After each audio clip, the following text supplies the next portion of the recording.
few of us in the world. There's 5 or 6 now in Santa Barbara. And it's an amazing experience. And the reason why I'm bringing it up is because there's some amazing people that talk at TED, but they're not. Bill Gates was there.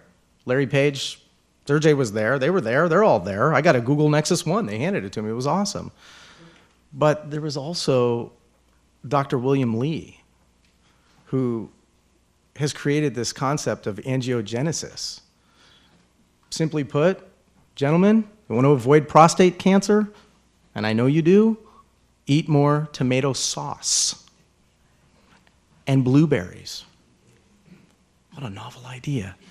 We can eat ourselves healthier. Did you know that? And I don't mean to stray, although when you have massive ADD and OCD, you often do, so I'm going to. But have you ever seen the crap that they serve in Santa Barbara Cottage Hospital? They have giant fire chimichangas. And the only thing you can eat after hours is out of this terrible food carousel. It's horrible. I just had a baby. He's 10 months old. So yeah, I've gotten back my figure, haven't I? So I gotta be honest. I mean, this is a hospital. This is health. Health has nothing to do with technology, or does it? Anyhow, to answer the question, there are so many amazing things in this world. And let's face it, there are so many bad things. There are so many problems. The opportunities are endless. Endless. So if you're into technology, go for it. Can you use technology to do it better? Probably. But you know what? As I get older and older, I realize that you start to grow, you evolve, and the truth of the matter is I thought I would be an IBM ThinkPad user for the rest of my life, and now I have a Mac, an iPad, an iPhone, and 2 iPods. I mean, I'm so Apple, it's ridiculous. And if you know me, you know that's a tough thing. Thank you. What an incredible response. Thank you, Eric. In his book, Sam Wiley writes, being an entrepreneur isn't about making money. There are easier ways to make money. Being an entrepreneur is about creating an enterprise. It's about building, it's about winning, and it's about the quality of the journey. My definition of success, he says. Do you agree? No. It's not. Of course I agree. I don't know. Is it about money? You know what sucks? Is we need money. It really does. If we didn't, now I'm not, this is not socialism pitch or anything, I'm just saying. But it's sad that sometimes we sell things because we have to put food on the table, right? That's a drag. Well, okay, so we have to make a living. There's no question. We have to make a living. But how many of you, how many are employed? Keep your hands up if you love your job. More than half went down. Is this political, the fact that you guys kept your hands up here in the front row? I'm just curious. The students all went, oh, hey. Oh. Yeah, I see. I get it. Okay. I mean, okay, so if you put your hand down, why not? Why don't you love your job? Why not? It's a job. You're doing it because you have to. Because you got something else planned. Because you are an entrepreneur. You raised your hand earlier. I saw it. Right? Did she raise your hand or did you raise your hand? So I honestly believe that, look, my mother's interesting, but she has these Malka-isms. Her name is Malka. She changed it to Malka. Don't ask. She's also an entrepreneur. So is my father, so is my brother, so is my sister, so is every single member of my family. It's weird. It's genetic.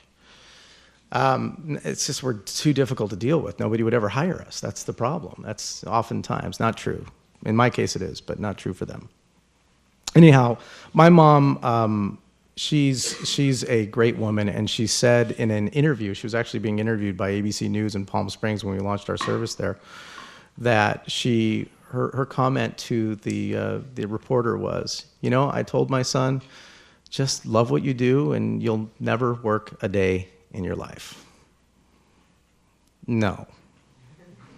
I have never worked harder, and I love what I do. But I enjoy it. I really, really do. So passion, it has got to run deep, and it's got to be true. If you do it for the money, even if you get paid, what do you do next? You end up like Charlie Sheen.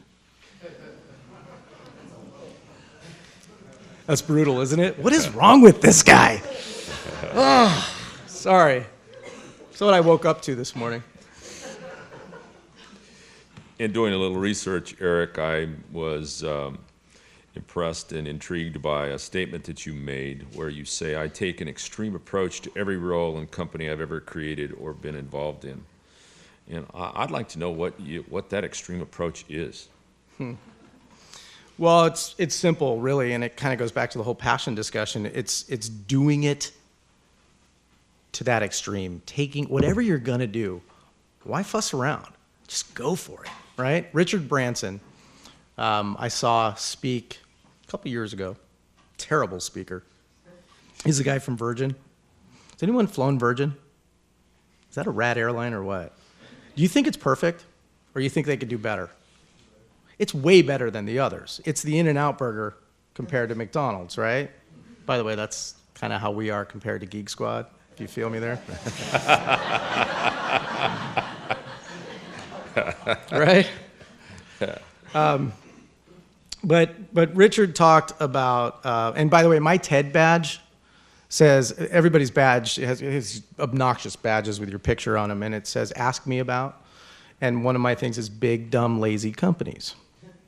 So Richard Branson, why did he get into the record business? I mean, really? There it is again. See? Why? And banking and an airline? Nobody makes money in the airlines. You know why? Because they suck at it. And Richard doesn't. So he takes companies that have merit and makes them way better, or markets that have merit, and builds a company around it. And he takes it to an extreme. He changes the way people think about the airline industry. I'm tweeting from first class. It's only $70 to upgrade. On a Virgin flight, while I'm Skyping illegally with the flight attendant, and Danielle's back at the office live writing a blog post, right?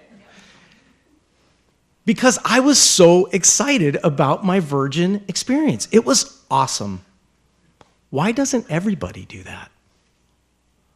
Where's the passion?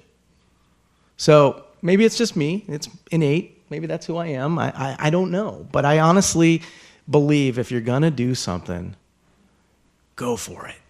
Just blow the doors off of it. Just really hit it hard. Because otherwise, what good is it, right? You're just going to make a living? Just a job? Go for it. You know what? You want to make your job better right now? Just kill it. Go and do the best you can at your job. When I was a waiter, I waited tables. I was the #1 salesperson there. Big deal. But that's what I wanted. Why? Because I'm a maniac? I don't know, because I want to make more money. I want to put myself through college, because if I'm going to spend 6 hours a night at a restaurant, I'm going to go for it and do the best I can. That was a great answer. Thank you. And I hope my students paid attention to that, because they can certainly learn a lot from that attitude. It's not that they don't have that in them. It's that they forget that they have that in them. Or that they are allowed to do it. Don't fall to the norms. You know, you've got McDonald's, you've got Wendy's, you've got Burger King, you've got all these joints. Come on, not to mention you're killing our kids. But if you're going to kill them, do it like In-N-Out Burger does, please. Fresh beef. What a novel concept. Oh, so you can't expand the thing too fast. So what? It's great. It's a great experience. You know what the best part about In-N-Out Burger is to me? The best part is this. You pull up to that little red Whoville thing, and you say, and they say, hi there, how are you today? I'm great. How are you? I test it every time. Great. Thanks for asking. Really? I mean, that is so cool. And you know why they do that? Because somebody taught them to do that.